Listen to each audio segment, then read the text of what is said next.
Have you ever been in an argument, said everything you thought you needed to, yet walked away feeling defeated? Or felt that tightness in your chest, as if every word you uttered just drained your energy? Maybe you're often around people who talk loudly, interrupt, and seem to control every conversation with a kind of fake confidence. And perhaps deep down, you've started to believe that staying quiet means you're weak, that not fighting back is like giving up, and not reacting means you've lost. But what if all of that is wrong? What if real strength isn't found in words but in knowing when not to use them? The philosopher Friedrich Nietzsche, often misunderstood, saw a truth many ignore. Those who talk excessively often reveal more than they intend. He believed that people who always need to convince others are already on the back foot. The world often teaches us that we have to argue, explain ourselves, and fight for our ideas as if every chat is a battle for truth. But Nietzsche suggested a different way, a quieter, smarter, and ultimately more powerful approach. He understood that silence isn't merely the lack of sound, it's a powerful, almost tangible presence. Silence can unsettle others, disrupt their flow, and even make them face their own thoughts and insecurities. This message is for anyone who feels constantly overlooked, talked down to, or simply dismissed. It's for those tired of being the easy target, the one who always tries to keep the peace while others take advantage of their quiet nature. Perhaps you've mistaken your silence for weakness or surrender. But what if I told you that this very silence could be your greatest strength? That true victory isn't about winning every debate, but about rising above the need to engage in them in the first place. Get ready to see silence in a new way, not as a lack of response, but as the most powerful response of all. Let's explore Nietzsche's ideas and learn how to master any situation, often without saying a single word. So why do we feel this constant urge to reply, to argue, to prove our point? Often it's because we've been taught that truth needs to be loudly defended, tooth and nail.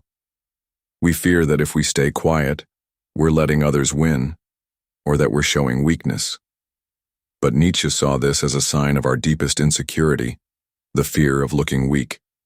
And behind this fear is our ego, a fragile thing that hates being questioned and mistakes disagreement for an attack. This turns any simple talk into a fight. Nietzsche pointed out that most people, when they argue, aren't really looking for truth. They're looking for power.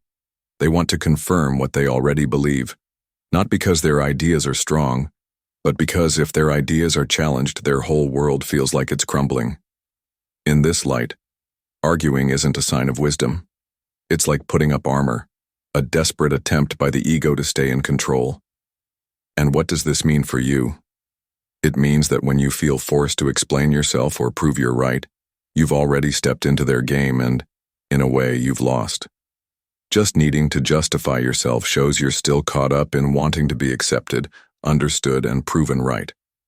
Nietzsche called this herd morality, behaving based on what others expect, wanting to be seen as good, right, or fair. But this constant need for approval is what actually keeps you weak. True strength, Nietzsche believed, isn't about convincing others. It's about not needing to. It's about holding on to your own view, even when faced with laughter, criticism, or rejection. It's about being misunderstood and staying strong. What he's suggesting is a kind of power that isn't measured by winning arguments with words, but by inner strength. A power that comes from being able to stay calm when everyone around you is losing it. A power that actually grows when you stop simply reacting. If you truly want to win, you need to get this. Most discussions are like a stage play, and the first person to jump on stage and start acting has already lost the real game.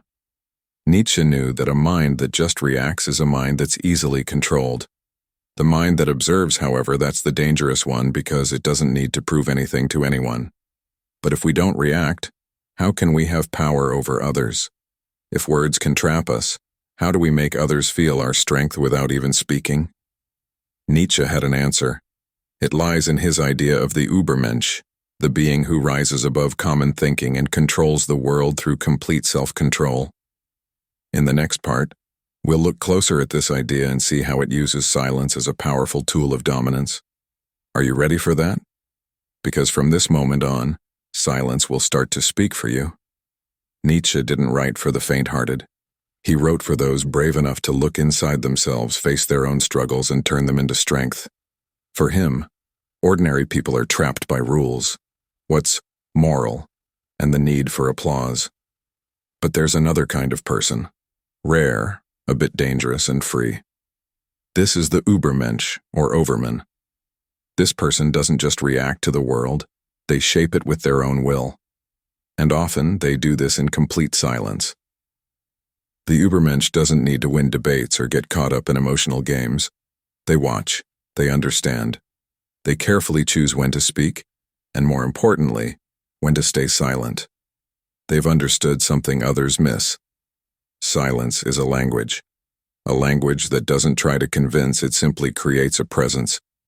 The silence of the Übermensch isn't empty. It's a threat. It's authority. It's the sound of self-mastery. While others shout, the Übermensch commands respect with just a look. While others explain, they observe and, with their calmness, reveal the weaknesses of others. Their silence is like a wall. Those on the other side get uneasy, trying to guess what's behind it. And in their unease, they make mistakes. They show too much. They lose their cool. This silence isn't just being passive. It's total control of one's own energy. It's a smart use of resources. The Übermensch knows that every word spoken is a move revealed. Every emotional reaction is an open invitation to attack a weak spot. That's why they stay quiet. Not because they have nothing to say, but because they don't need to say anything. They have gone beyond the need to prove themselves to anyone. Their very presence speaks for them. And more than that, it disturbs others. Because their silence forces others to look inward, to deal with their own inner noise. In a world full of noise, those who master silence are like kings. Nietzsche saw the Übermensch as someone who creates their own values, their own rules, their own sense of right and wrong. They don't depend on anyone else's approval, and that's why they are feared. Because nothing throws people off more than someone who can't be controlled by guilt, fear, or the need for acceptance. Their silence is the shield against all these tricks. And when they do speak, it's because their words can shake empires. But this brings up an important question. What makes silence so unsettling for others? Why do so many people feel threatened when someone simply chooses not to react? What happens in the human mind when the expected argument is met with a powerful, unmoving quiet? The answer is in psychology. And that's exactly what we'll explore next. Because to understand the power of silence, we first need to understand the chaos it creates in the minds of others. And believe me, it's much deeper than it appears. Silence isn't just the absence of sound, it's a mirror. And what it reflects back can be unbearable for many. When you choose not to react, you're not just quieting yourself. You're forcing the other person to hear their own voice, to face their own arguments without the comfort of someone pushing back. And that destabilizes them. Most people don't speak to express themselves. They speak to protect themselves, to convince themselves, or to hide the gap between what they say and who they really are. And when you remain silent, their disguise falls away. Social psychology shows that in arguments, silence is often felt as judgment. It doesn't matter if you're just listening. The speaker starts to feel exposed, insecure. Are they judging me? Did they see my weakness? Do they know I'm not sure what I'm saying? And in this mental battlefield, silence acts like an invisible blade. It cuts where no one sees, but everyone feels. Nietzsche sensed this long before modern psychology confirmed it. For him, the average person is a slave to their reactions. They act on impulse, react out of pride, and speak out of fear of being forgotten. The superior spirit, the one who masters themselves, stays silent because they know every word given is a piece handed to the enemy. Every emotional outburst is an involuntary cry that shows where to attack. Moreover, silence has a devastating effect on manipulators. People who thrive on controlling others emotionally depend on your reactions to keep their game going. When you don't react, you break the cycle. and the manipulator panics. They need your response to feel validated. Without it, they lose themselves. They reveal themselves. They show the weakness they've tried so hard to hide. But there's something even deeper. Silence also brings up unresolved pain. It can trigger old feelings of rejection, abandonment, or humiliation. Because suddenly, the other person realizes they are not the center of attention, that their words aren't enough, that their presence isn't making an impact. And this is intolerable for a narcissistic ego. That's why, when you remain silent, you're not just defending yourself. You're attacking where it hurts the most, at the very center of their illusion. This is why silence requires strength. It's uncomfortable, not just for others, but for you as well. Because it goes against everything we've been taught, against the urge to react, to justify, to explain. But it's precisely for this reason that it is powerful. Because it demands mastery, and mastery is true power. Now that you understand how silence works on the mind of the other, how it brings out insecurities, breaks down defenses, and unmasks pretenses, it's time to go further. To stop being just an observer and become someone who uses this strength intentionally, strategically. In the next part, you'll discover exactly how to turn silence into a conscious weapon, how to win any argument without saying a word, and when you learn to do this, no one will be able to control you anymore. We've reached the final point. And now, I need you to understand one thing with absolute clarity. Silence is not absence. It is not emptiness. It is not a space between sentences. True silence is pure presence. It is mastery. It is the sign that you are no longer just reacting to the world. You are shaping it with your very existence. Nietzsche never wrote for those who are content just to get by.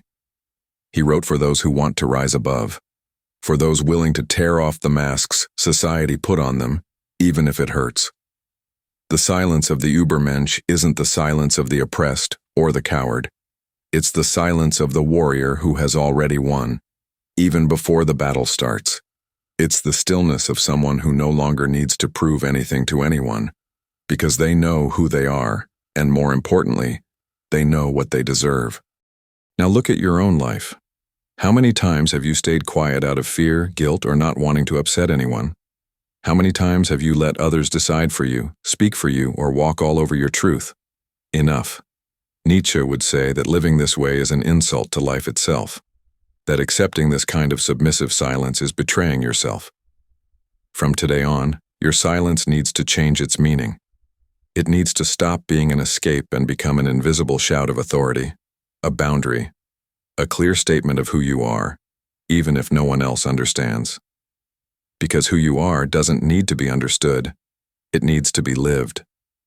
And that takes courage. Do you have that courage? Then comment below. I choose the silence that commands respect. Not just so I know you made it this far, but so you can publicly affirm this choice, this commitment to yourself, because words have power, even when they speak about silence. And don't stop here. The next video is crucial. It will build on what you've learned here and take your understanding even further. Watch it.